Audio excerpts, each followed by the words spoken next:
that you all can now share with us what each of you saw through your third eye. How many of you have manifested? Please take a few minutes to leave your comments in the comment section.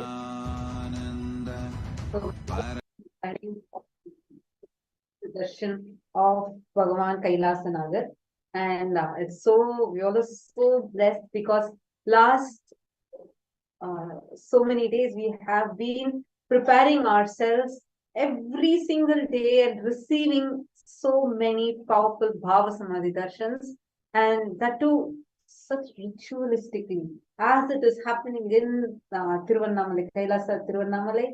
We all are receiving those darshans. And this is the most auspicious time to receive the 64 forms of Paramashiva, because it is this time during this Brahmotsam by the end on the day of Karthigai Deepam that Paramashiva assumed form from formlessness.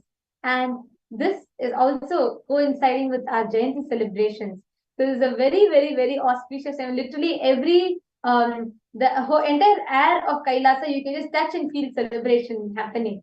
So it's a very powerful space to be in, and that makes it all the more important for you to be in Mahaparamashivoham, because it is in that space, it is the most conducive space for you to experience oneness with Swamiji, where that is the very moment where Swamiji happened on planet Earth, and that very celebrations of Swamiji happening on planet Earth, where Paramashiva assumed formlessness to form, and Swamiji, Mahaparamashiva himself, assumed form from formlessness.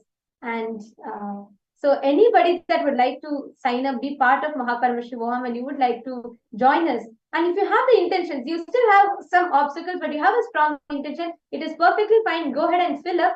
So the moment you put your intention, Swamiji will manifest it for you. So we will have our people reach out to you and support you in manifestation. Please go ahead and fill the form. So now let us all prepare ourselves.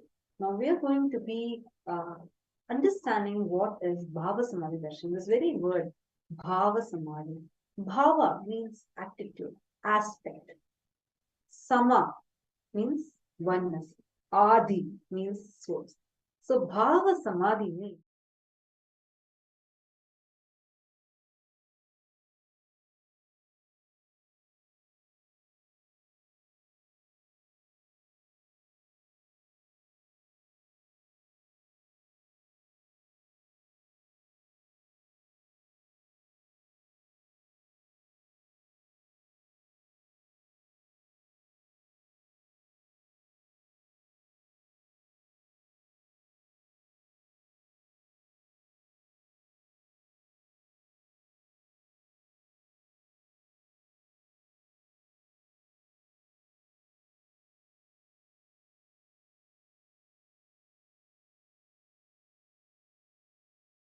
that is why the aspect, the bhava that you choose to connect to the divine with. For example, when you see Swamiji giving the darshan of Devi, Paramashiva Shakti, all the powerful components of that form of Paramashiva Shakti gets awakened in you. Similarly, when you have the darshan of Swamiji giving the darshan of Kailasanathar today, all the powerful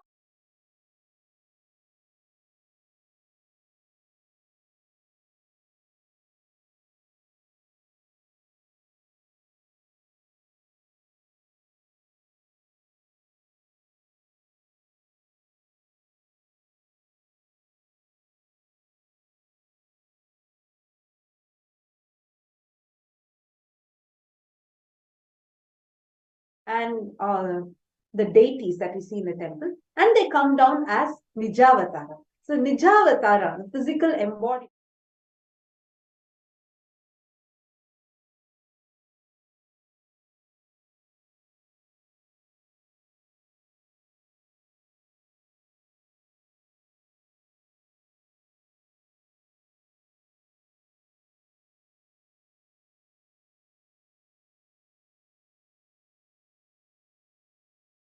The Nija Avatara, physical embodied form. And that's why all of us are really blessed, because we are going to be having the darshan through Nija Avatara. Today, they are all going to be experiencing the Bhava Samadhi darshan of Bhagavan Kailasanathar through the Nija Avatara.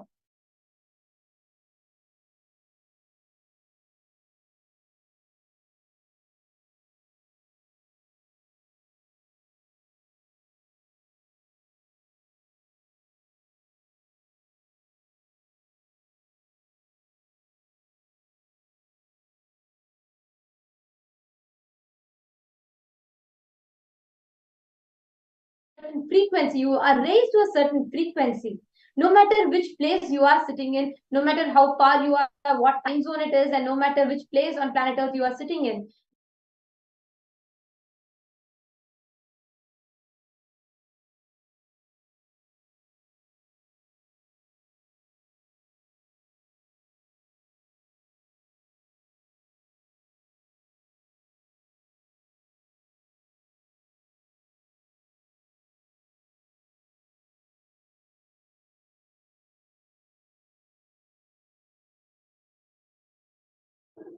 there's a very special thing that happens during this time.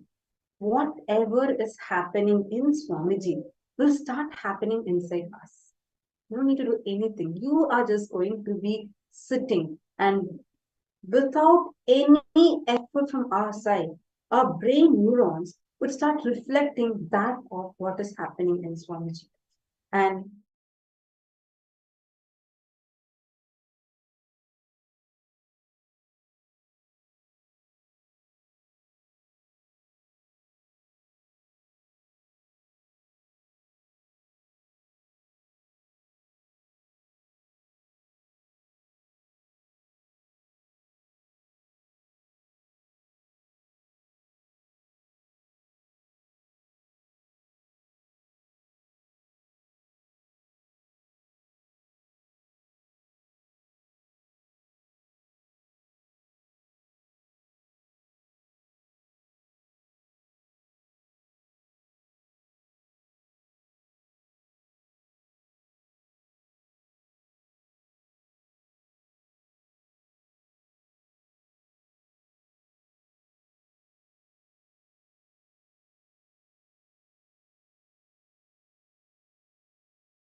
context for us to receive this darshan from.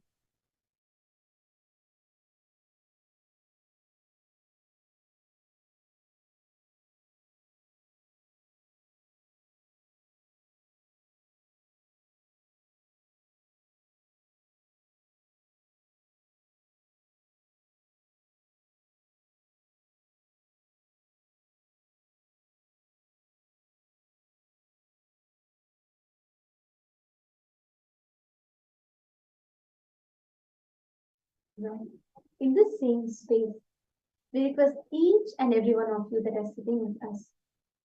This is the most powerful space for you to offer all your prayers at Swamiji's feet. Every desire, every wish that you have, when you just sit in the darshan, all your feet.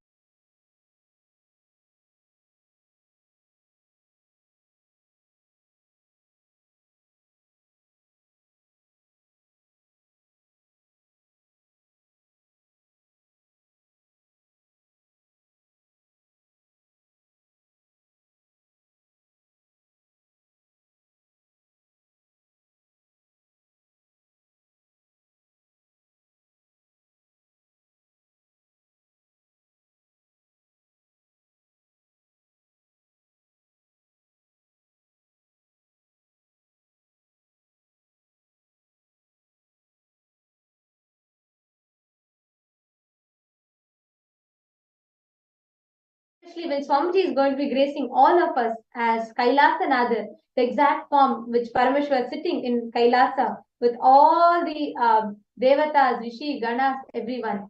This is the most auspicious time that you can ask your boons of becoming part of Kailasa, for you to become part of Paramashiva's Kailasa, for you to experience and be part of creating Maha Kailasa. Anyone, there are so many of you that are requesting to be part of Sarvajña Pita Yajaman, Sarvajña Pita Karta, and many of you who are really eager to attend Maha Paramashivoham, to experience these extraordinary Shaktis that Swamiji is showering us with. So this is the most powerful and most auspicious time. If you would like to ask Swamiji, you can put it as a prayer in the YouTube chat, in the Facebook chat, and Swamiji, Kailasanathar, the moment his eyes falls on it, that itself will infuse life energy. So now let us all get ready, prepare ourselves to receive the darshan